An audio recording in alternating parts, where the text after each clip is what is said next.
Here's the unit on the bench.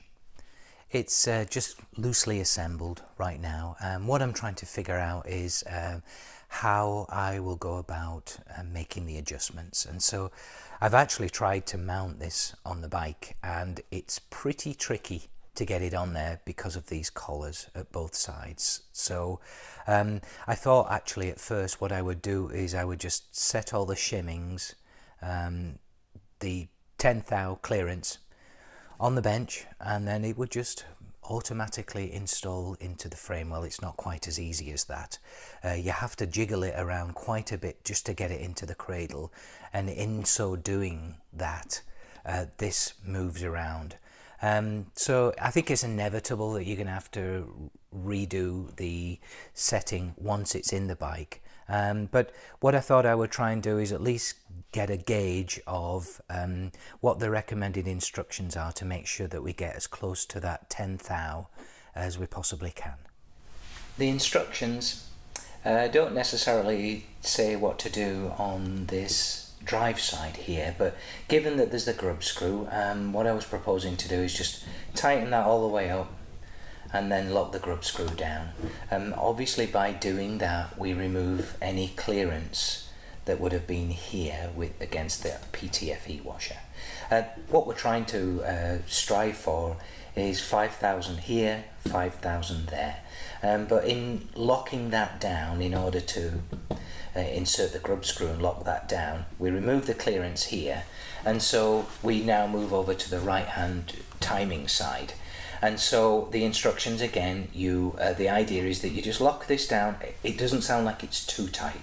It says until there's no further clearance. So basically just nip it down like that.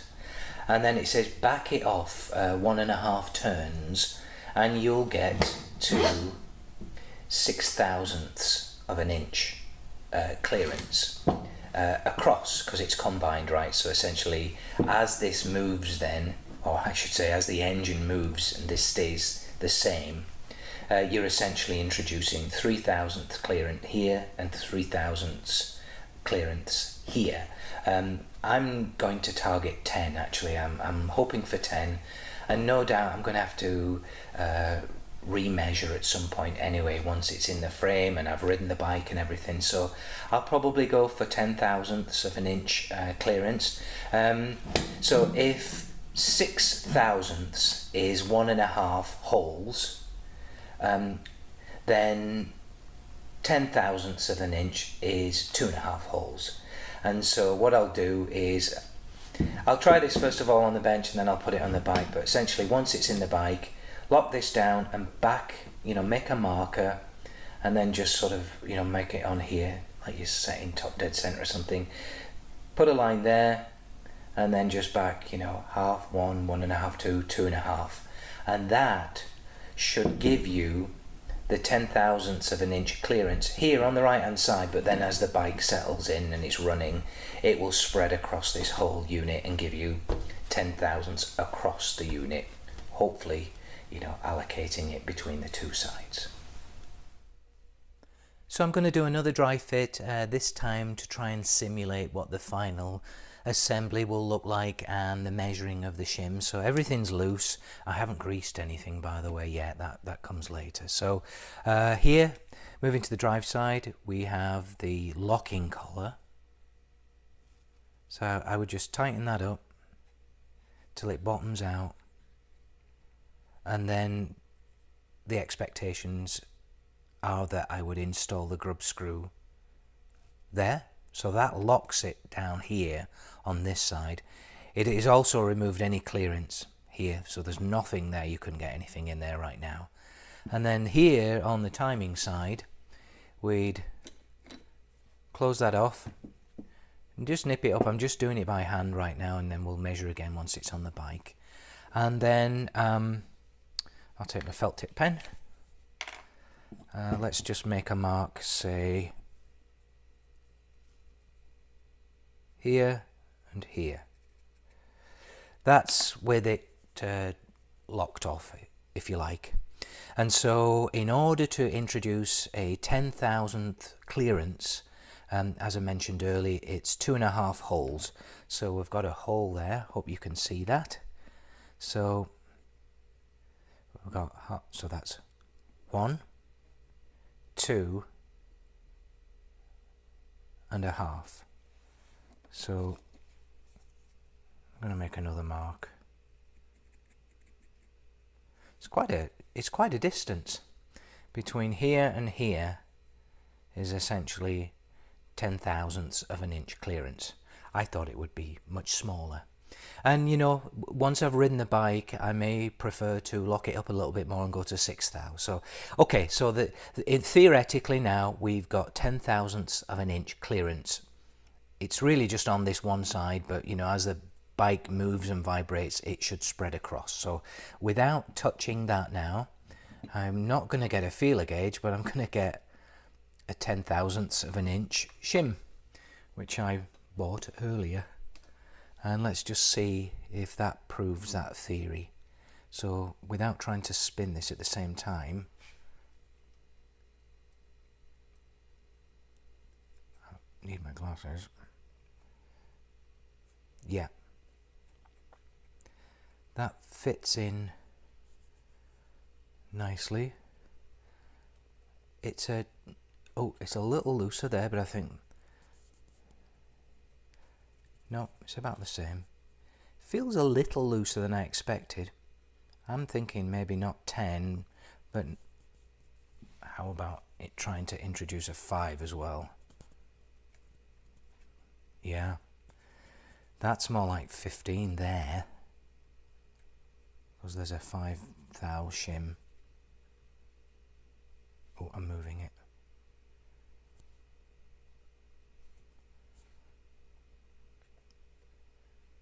Yeah, that's sort of a tight fit there, but it's in, that's the thing.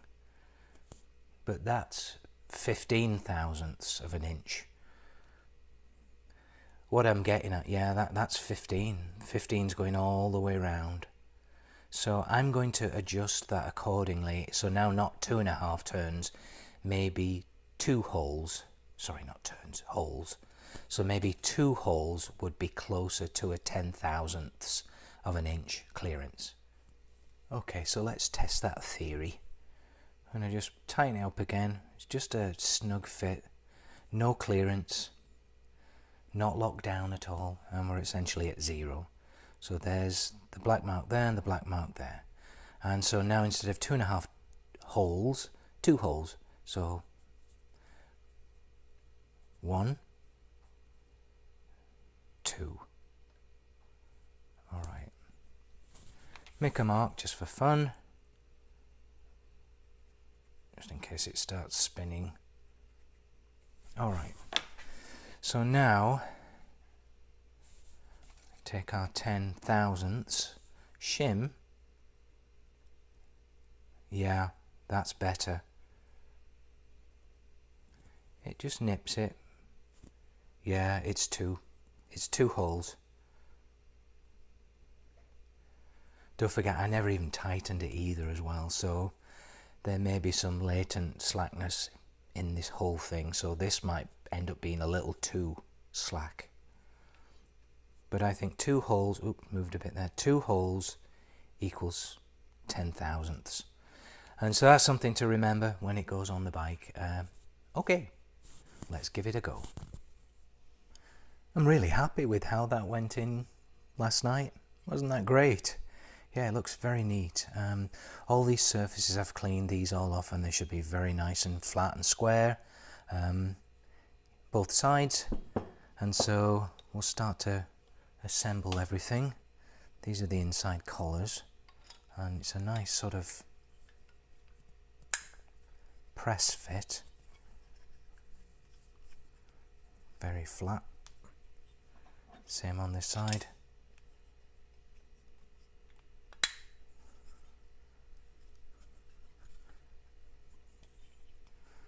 Want to make sure that's nice and flat and mating. Okay.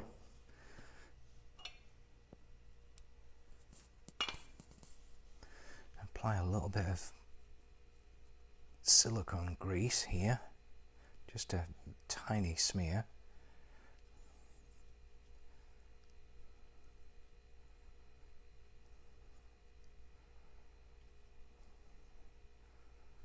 This is for the PTFE washer.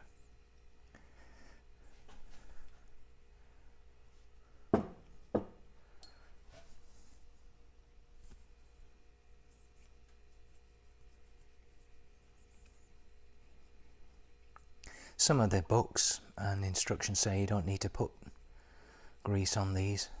You know, they're not supposed to need it because the very nature of them is that they're, you know, intended to move without lubrication.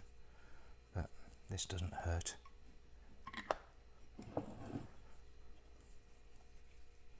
I'm just actually putting a tiny smear on these.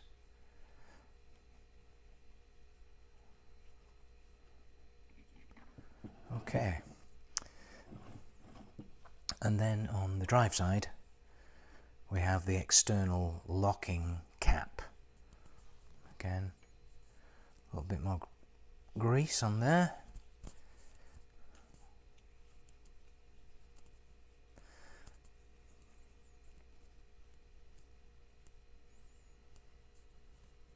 And then we're locking this down.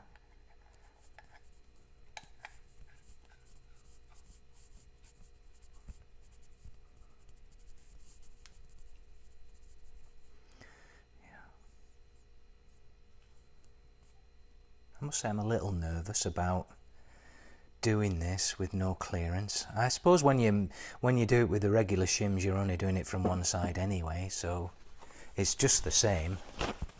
Just feels like I've got an opportunity to shim on both sides with it on the bench, and I'm not taking advantage of that opportunity. So okay, that's it down, and then we've got our little grub screw.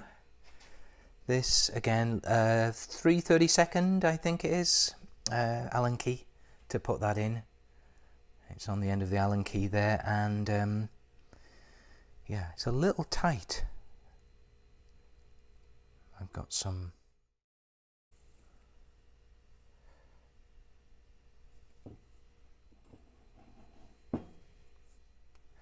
I checked earlier, and this needs to go in quite a bit.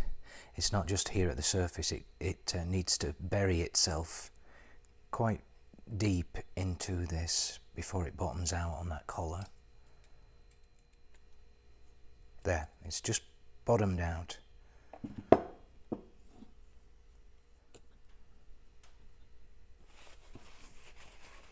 Give you an idea of how deep it is. Alright, so that's that side. Again, no clearance here. Actually, it's kind of redundant really trying to tighten this down and set it right now because it's going to jiggle around when I put it on the bike. But so moving on to the timing side, again, bit of silicone grease.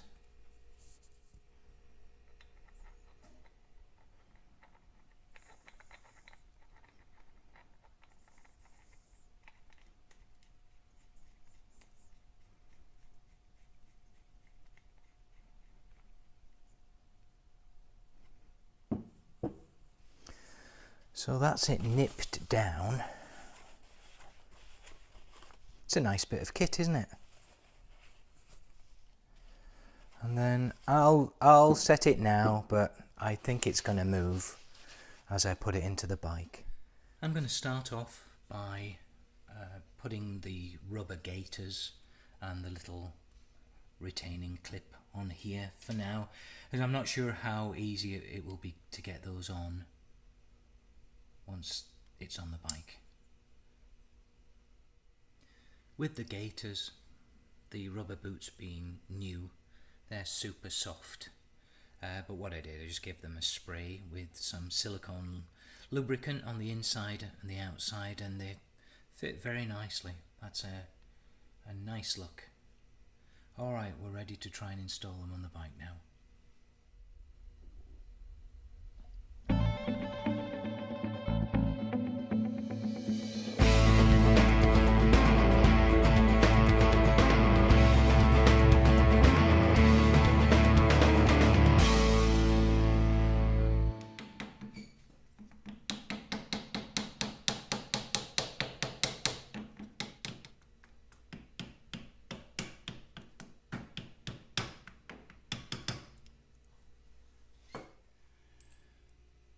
So we're nearly there.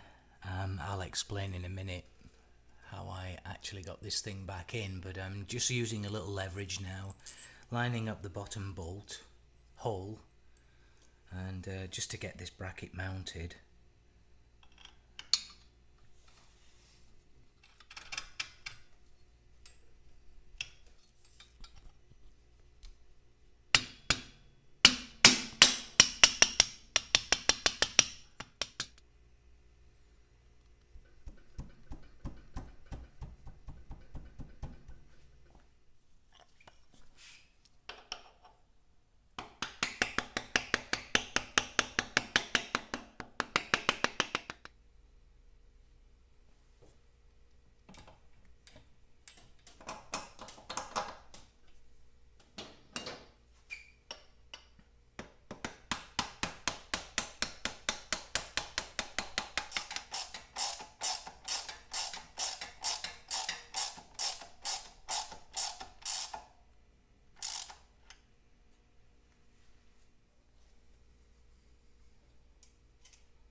I'm not going to tighten down the main bolt just yet until I've set the isolastics and the shimming on the other side. But what I will do, I'll just tighten down these top and bottom bolts. And the measurement for this should be 25 foot-pounds or 300 pounds per inch with the torque wrench.